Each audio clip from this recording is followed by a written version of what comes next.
The idea of putting out a hero shooter in 2024 and asking people to pay $40 for the product to begin with is kind of an insane thing to do, especially when you decide the focus of this game should be DEI. Concord developer addresses massive backlash to game after it was revealed it pushes pronoun nonsense and features DEI character designs.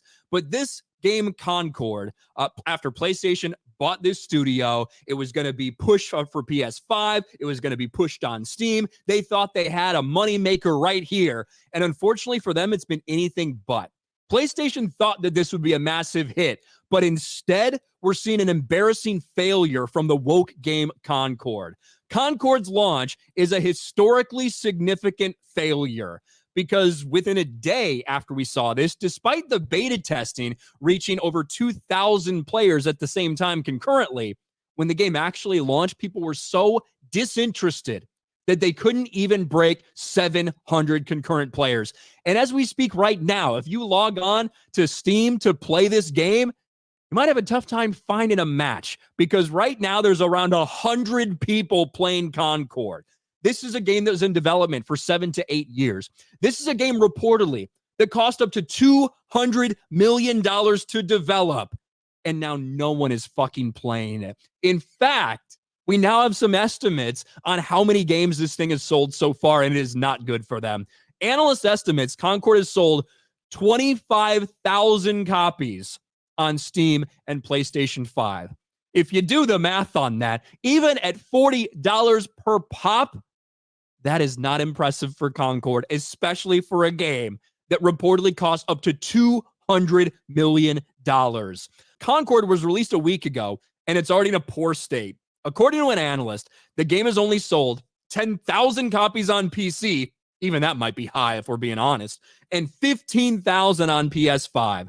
Steam's current player count is less than 100, leading to long matchmaking and empty lobbies.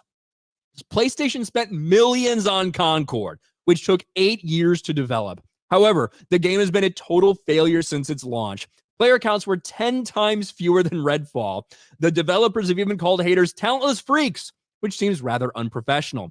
At the time of writing, the player count has fallen into the double digits. Players are finding it hard to get into multiplayer matches, so it may be a matter of a few days before everyone moves on.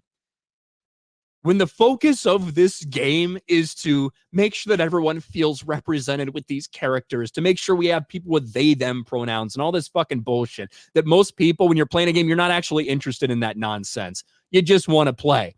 And then the idea of having a hero shooter that is you're going to charge $40 for right now when you have so many other options available, this is a recipe for disaster, and that's exactly what it's been. People are estimating that this might be the biggest kind of Sony first-party game failure we've ever seen, and they may have lost $200 million on this absolute garbage. I say good riddance. I don't know how much longer anyone's going to be giving this thing a chance if you can't even find a match, but there's now no doubt Concord is a complete and total disaster.